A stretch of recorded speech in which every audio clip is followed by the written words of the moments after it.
La desnudez de las ruinas nos muestra en toda su pureza las claves del románico. El arco de medio punto, el arco heredado de los romanos, es el elemento fundamental.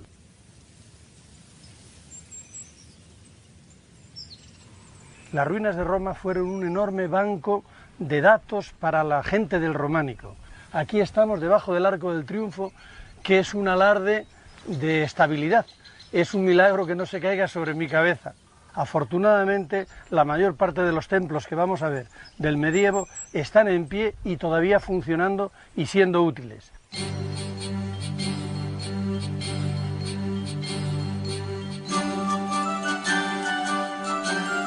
Durante la época románica, todos los pueblos que nacieron al calor de la Reconquista construyeron sus iglesias al estilo de la época, el románico.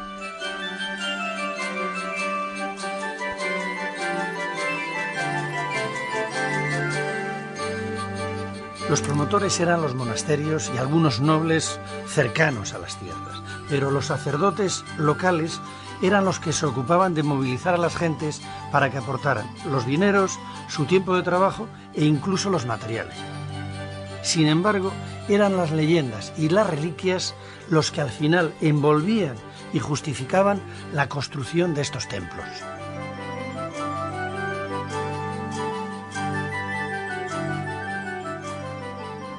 Esta maravillosa iglesia de San Salvador de Cantamuda lleva 900 años en este punto, prácticamente sin reformas, como la construyeron, y además, lo que es una suerte, abierta desde siempre al culto. Al fondo está la montaña que da origen a la leyenda y al nombre de la iglesia y del pueblo. Se cuenta que en aquella montaña de Tremalla había un castillo regentado por el conde Munio, que era un señor mayor y se fue a la guerra. Dejó en el castillo a su joven y bellísima esposa, doña Elvira. Y a la vuelta de la guerra, el buen hombre pensó que la señora le había engañado. Y para probarla, o para acabar con ella, la mandó por el desfiladero de la montaña descender en una noche de mucha tormenta en una mula que era falsa y ciega, y con una criada que era muda. Al llegar abajo, no solamente no se despeñaron, sino que, oh milagro, cantó la muda. Y la señora, doña Elvira, le convenció al conde de que erigiera en los bajos de aquellas praderas esta iglesia, en honor del Salvador. Por eso, este pueblo y la iglesia se llaman San Salvador de Cantamuda.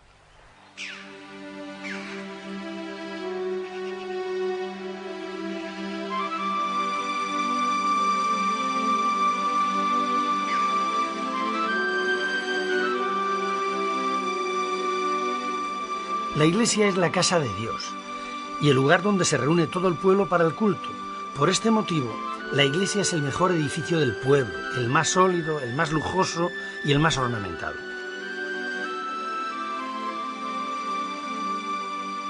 Cada pueblo o aldea, cuando edifica su iglesia, echa el resto para conseguir que sea lo mejor posible.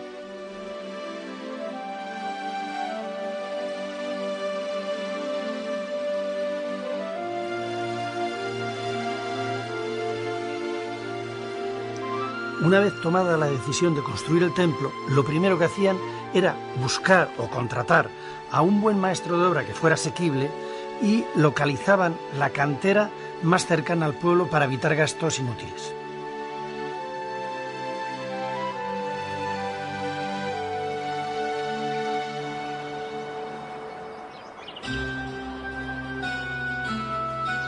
La mejor cantera posible era una buena ruina romana situada en las cercanías. Esta suministraba materiales abundantes y con gran economía y facilidad.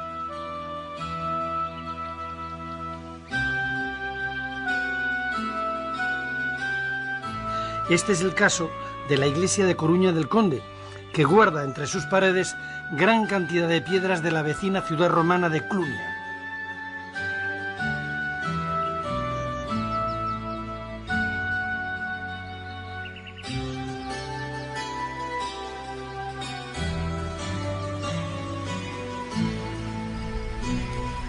Cuando no había ruinas próximas de las que echar mano, no les quedaba otro remedio que buscarse una cantera lo más cercana posible a la obra.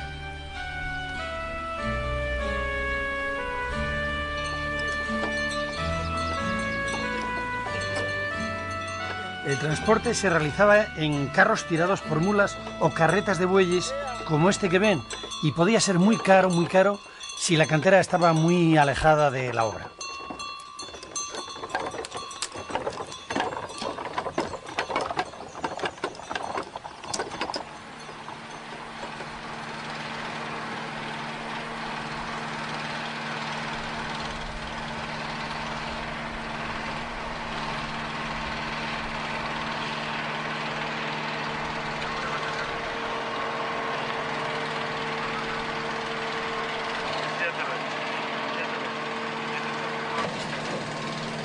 En el caso de Silos la proximidad es evidente.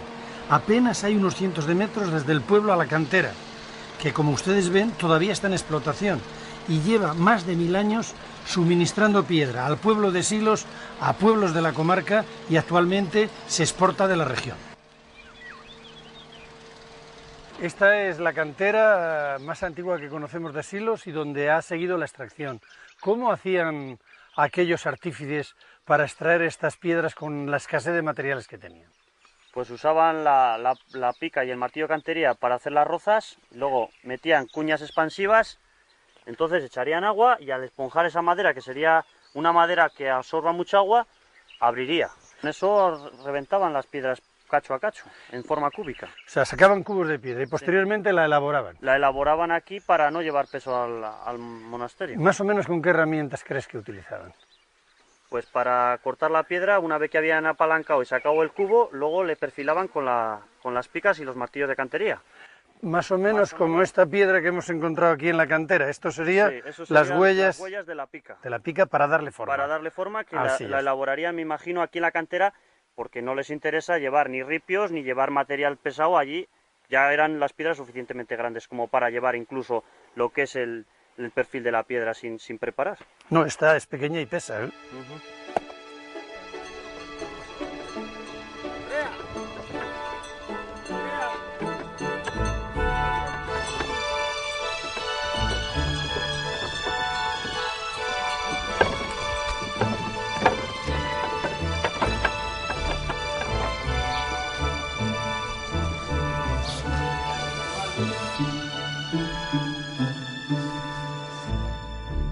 En el interior de la iglesia románica de San Miguel Arcángel de San Esteban de Gormaz existe una preciosa maqueta que nos cuenta cómo se construyó esta iglesia.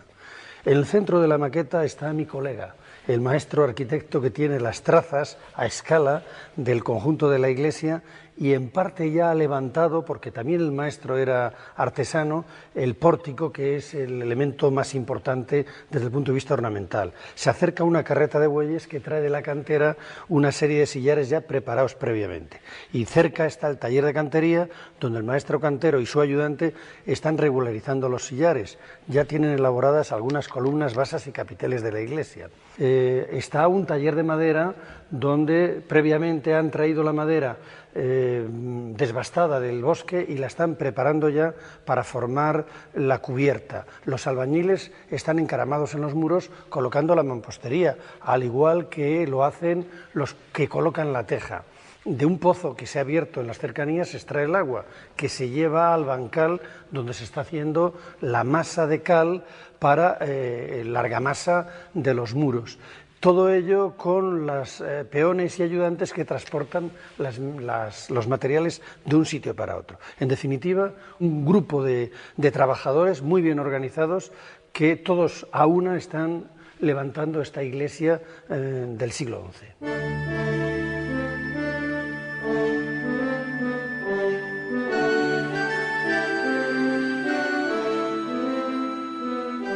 Es casi milagroso que después de 10 siglos estas arcadas del pórtico permanezcan en pie todavía. Esto ha sido posible gracias a la maestría de la tecnología románica, que estaba basada en la observación de las obras públicas romanas, sobre todo los puentes, y en la experimentación posterior que cada maestro llevaba a cabo en cada una de sus obras. De esta manera, cada maestro de obra iba acumulando unos conocimientos arquitectónicos y una práctica que guardaba en secreto y solo la transmitía a su sucesor. Por eso decimos que cada maestrillo tenía su librillo. El maestro es ese hombre con primero, que conoce los oficios perfectamente, conoce todos los oficios que intervienen, es mucho más observador que el resto, con esa capacidad de observar y de proyectar y mandar y ver por qué razón se caen o se sustentan las cosas. O sea, que el maestro arquitecto de aquella época sería el que tiene toda la obra en la cabeza, el cuarto de las trazas, coordina a los maestros y les dice, planifica la obra también. Planifica, sí. Hoy sería, digamos, pues ese director de obra o ese aparejador también. Ese aparejador, perfectamente. Quizá ese es el nombre exacto, aparejador, ¿no? Las iglesias que han sobrevivido son las que estaban mejor construidas, pero otras se han caído. De este error aprendieron mucho los maestros de obra. Una de las primeras cosas que aprendieron fue a utilizar contrafuertes para que no se les abriesen los muros. El contrafuerte es, sin lugar a dudas, la gran aportación de los maestros del románico. No solo modula la iglesia, sino que también la sujeta.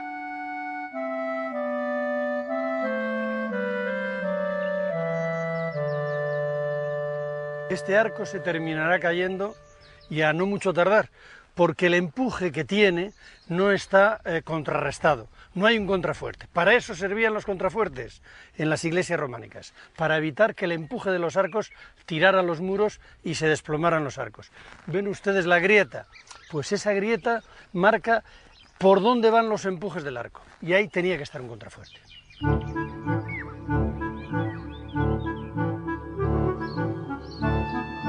El maestro y su cuadrilla, que las más de las veces eran familiares, canteros, albañiles y carpinteros, iban de obra en obra.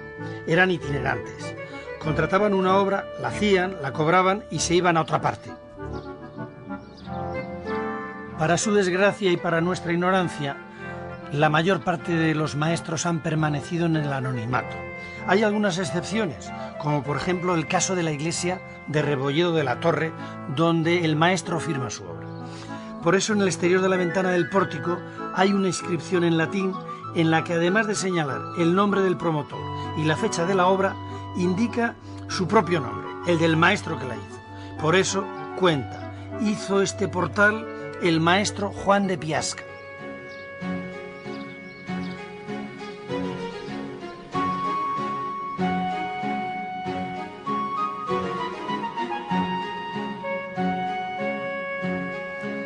Después del maestro de obra, los canteros eran las personas más importantes. Se encargaban tanto de tallar las piedras como de hacer los adornos de capiteles, basas y arquivoltas.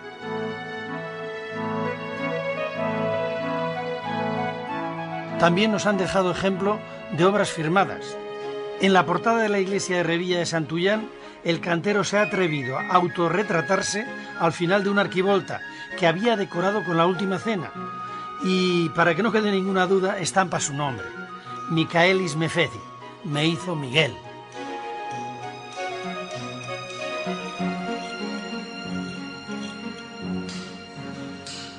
Estos jóvenes aprendices de canteros de la Escuela de Oficios de León, que en el futuro se encargarán de la restauración de nuestro abundante patrimonio, siguen trabajando de forma similar a la de los canteros románicos. Mira, Carlos, la plantilla de la dovela del arco. A ver, apáñate.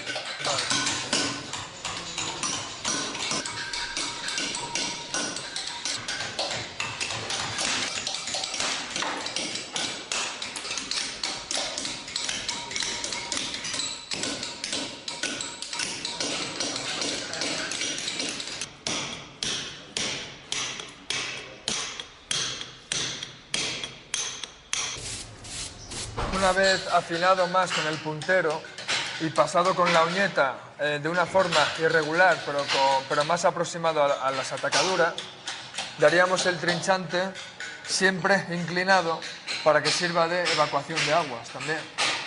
¿Y qué tiempo puede tardar un cantero con maestría en acabar un sillar completo, una dovela como esta? Yo calculo más o menos que sobre día y medio, jornada y media.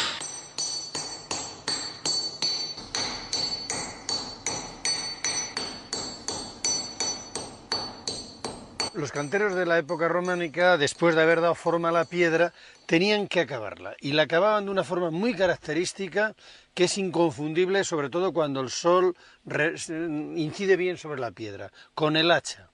Hacían un tratamiento casi caligráfico, siempre en la misma dirección, en cada una de las piedras, y eso se lee perfectamente en los edificios. Y así sabemos que estos sillares son románicos.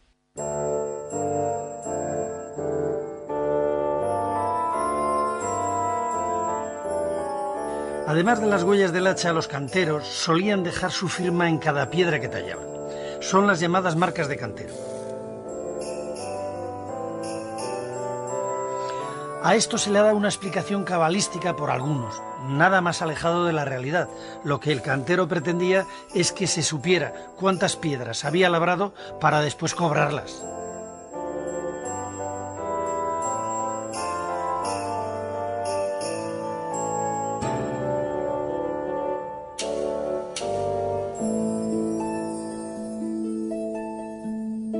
Cuando las piedras estaban listas, los albañiles se encargaban de levantar el edificio. La argamasa que utilizaban para pegar las piedras era una mezcla de cal, arena y agua. La cal era cal muerta, la habían apagado la cal viva previamente. Esta se ha utilizado hasta hace muy poco, hasta que se inventó el cemento moderno. Se produce por combustión de la piedra caliza. Mi padre tenía un calero y a mí me llamaban en el pueblo calero, o sea que de cal pues sabíamos bastante en la familia.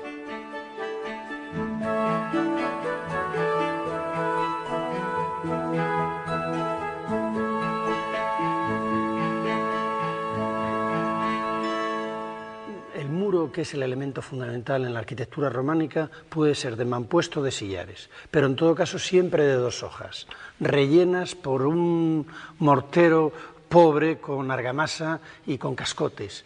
Esta es la mayor debilidad de estos muros. Normalmente tenían contrafuertes para recibir los arcos y los empujes de los arcos que sujetan la cubierta o la bóveda. En las esquinas suelen ser siempre, es un elemento de refuerzo y hacen una perfecta traba de los sillares, tanto interiores como del exterior. El ábside, sea de medio punto o sea cuadrado, porque hay iglesias románicas con ábsides cuadrados, es lo primero que se construye. Se echa la bóveda del ábside y posteriormente se lo teja. En ese momento la iglesia ya está apta para el culto, sobre todo las iglesias grandes que se hacían a lo largo del tiempo.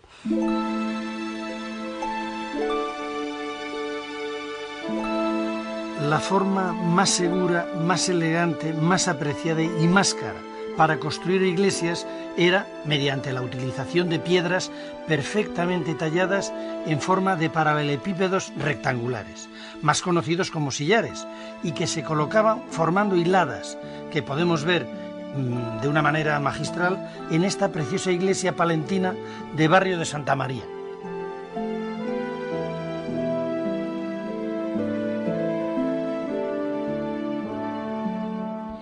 Cuando las piedras solo están talladas y toscamente por un lado, son de forma irregular, se llaman sillarejos. Para asentarlas se utilizaba en abundancia la masa de cal y arena, aunque sobre. Así está construida esta esbelta torre de lo que en su día fue el campanario de la iglesia de Llanguas, en Soria. También era muy frecuente utilizar en una misma construcción los dos tipos de aparejos. La calidad de la construcción de las iglesias depende de dos factores: de la potencia económica del que la encarga y de la proximidad de la cantera. En el caso de esta iglesia que está a mis espaldas, empiezan el basamento con una mampostería de cierta nobleza, y en las partes más nobles del ábside y del cimborrio ya las hacen de sillería. El resto de la iglesia la acaban en mampuesto.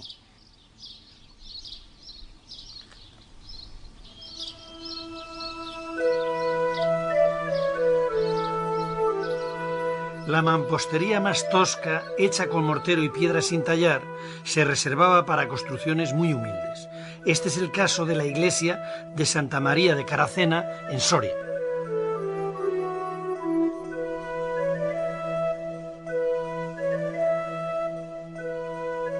Cuando la iglesia estaba terminada, se procedía a su enfoscado. Se hacía el exterior para cubrir el mampuesto. Esta iglesia todavía conserva el enfoscado original.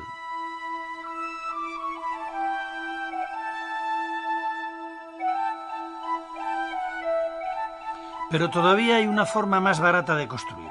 Es lo que se llama hacer muros de cal y canto. Se hacían montando un encofrado de madera y se tiraban cantos rodados si estaba cerca de un río o piedra en general mezclados con mortero. De esta forma se construyó esta iglesia que está hoy en ruinas en Gormaz.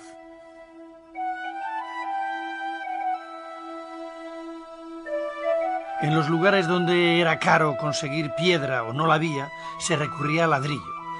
En Sagún y sus alrededores hay varias iglesias románicas construidas en ladrillo, y son famosas y celebradas las de San Tirso y San Lorenzo.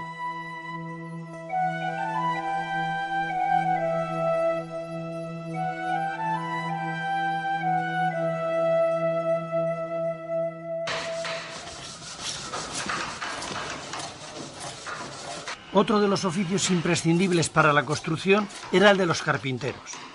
Lo primero que hacían eran los andamios y lo último que hacían era la cubierta, pero entre tanto tenían que fabricar las cimbras, que eran muy importantes porque eran las que sujetaban y daban forma a los arcos antes de colocar las piedras. Una labor importantísima que se hacía al final de la obra era desencofrar o desencimbrar, que era cuando se podía caer el templo encima de los que quitaban los andamios.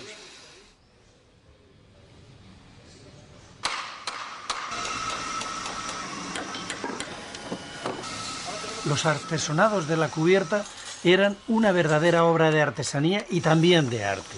Se hacía con maderas cortadas de tal forma que entrelazadas entre sí impedían que se desplomara la cubierta.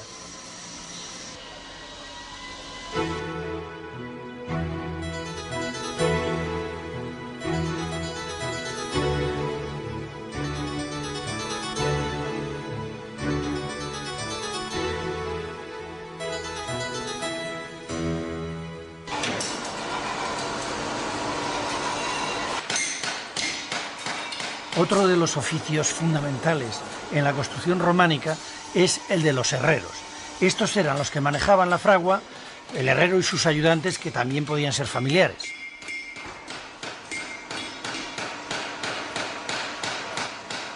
La fragua era uno de los elementos fundamentales como auxiliar de la construcción. No había ningún pueblo o monasterio que no tuviera la fragua, en la cual se hacían todas las rejas, clavos de las puertas, probablemente también los anillos de las ruedas de los carros, etc. Y cada obra tenía que tener su fragua porque era fundamental mantener en buena forma las herramientas del taller de cantería, fundamentalmente los punteros, que eran los que más sufrían. Además de atender a las necesidades de la obra, los herreros se encargaban de realizar los herrajes de las puertas y las rejas que se colocaban en las ventanas para impedir los robos.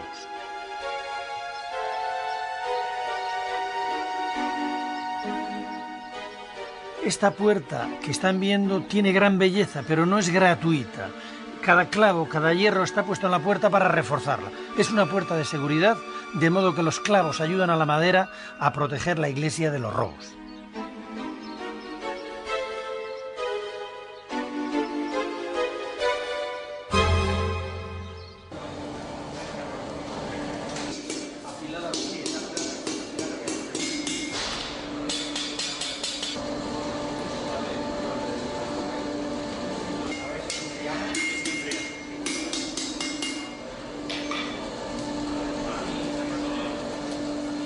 Aquí vemos a Roberto, nuestro herrero de la Escuela de Oficios de León. Está realizando una reja al modo románico, es decir, con abrazaderas que suplen a la soldadura que todavía no se había inventado por entonces.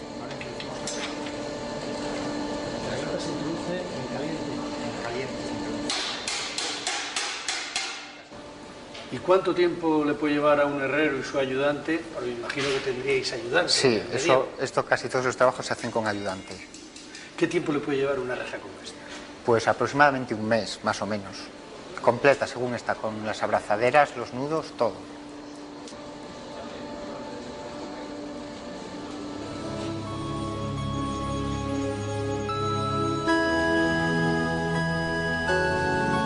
En algunos casos, debido quizás a la falta de medios económicos, la iglesia no se podía acabar tal y como estaba pensada.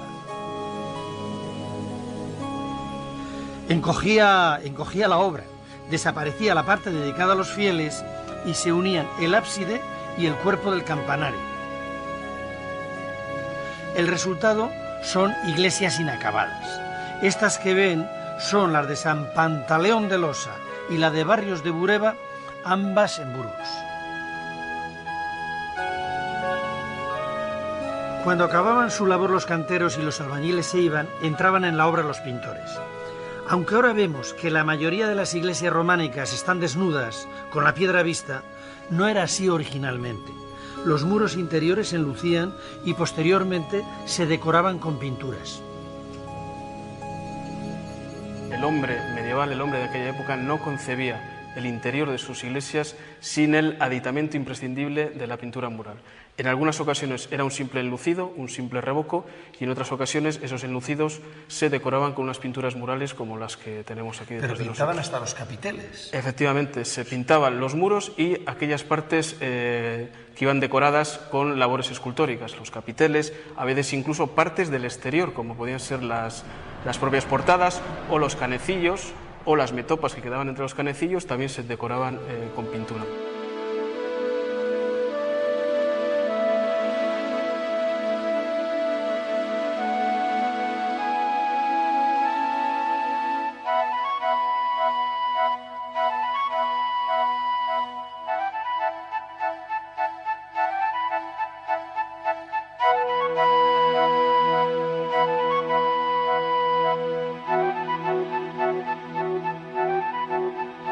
Esta que ven es la ermita mozárabe de San Baudelio en Soria. Se están terminando los trabajos de restauración de las pinturas románicas que quedaron en la ermita después de haber sido arrancadas parte de ellas. Algunas las pueden disfrutar en el Museo del Prado de Madrid, el resto están en Nueva York.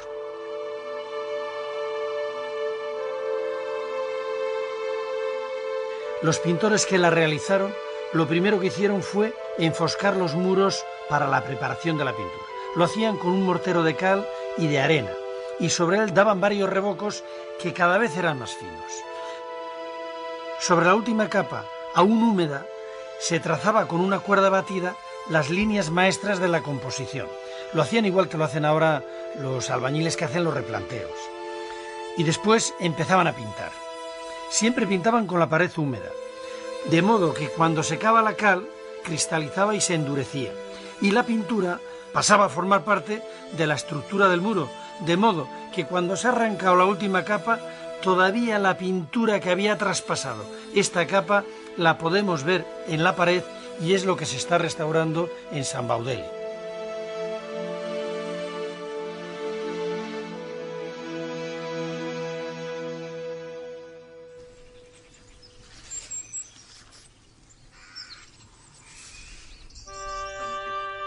De todas las iglesias románicas que se hicieron, algunas se cayeron cuando las construían, otras se cayeron al poco, otras dejaron el sitio a una iglesia más importante, gótica, renacentista o barroca.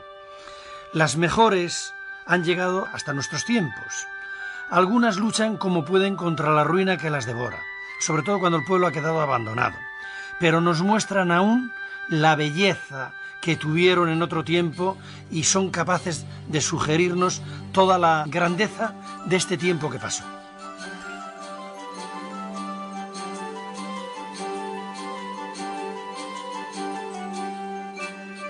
Otras, y esto es lo más importante, siguen desafiando después de 1000 años el paso del tiempo y haciendo honor a los maestros medievales que las levantaron. No se las pierdan, véanlas en esta serie y sobre todo visítenlas.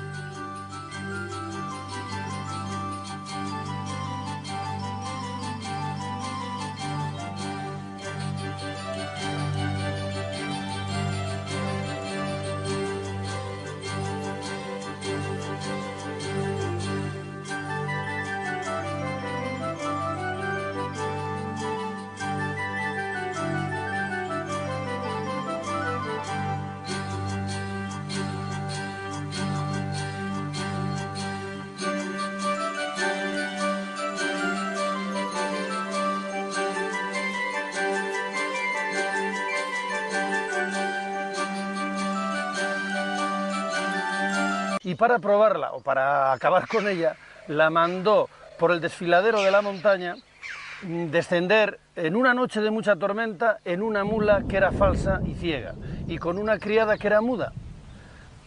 Al llegar abajo no solamente no se despeñaron, sino que, oh milagro, cantó la muda. Y la señora, doña Elvira, le convenció al conde de que erigiera en los bajos de aquellas praderas esta iglesia, en honor del Salvador. Por eso este pueblo y la iglesia se llaman San Salvador de Cantamuda.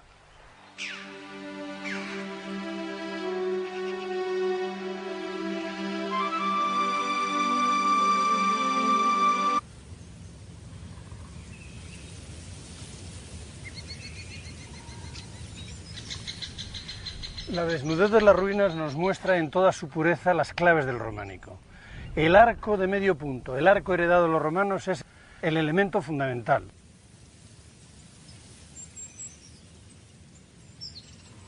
Las ruinas de Roma fueron un enorme banco de datos para la gente del románico.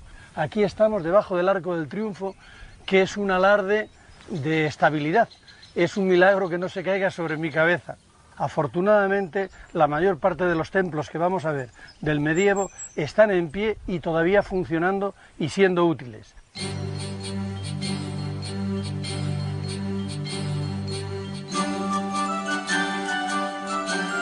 Durante la época románica, todos los pueblos que nacieron al calor de la Reconquista construyeron sus iglesias al estilo de la época, el románico.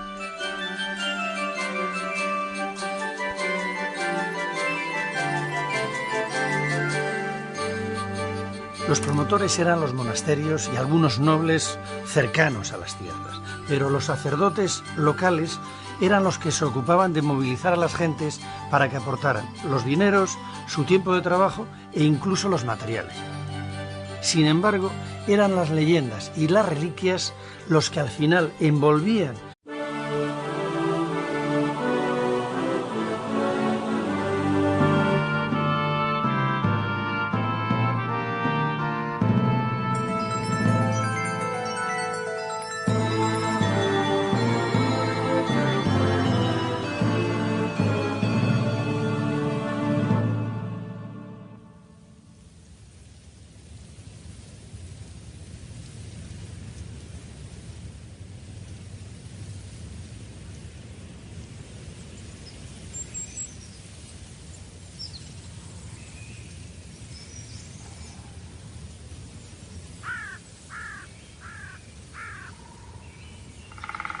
y justificaban la construcción de estos templos.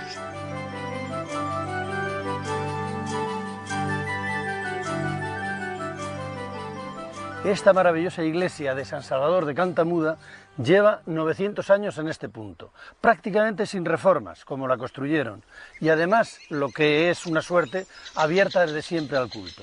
Al fondo está la montaña que da origen a la leyenda y al nombre de la iglesia y del pueblo. Se cuenta que en aquella montaña de Tremalla había un castillo regentado por el conde Munio, que era un señor mayor y se fue a la guerra. Dejó en el castillo a su joven y bellísima esposa, doña Elvira. Y a la vuelta de la guerra, el buen hombre pensó que la señora le había engañado.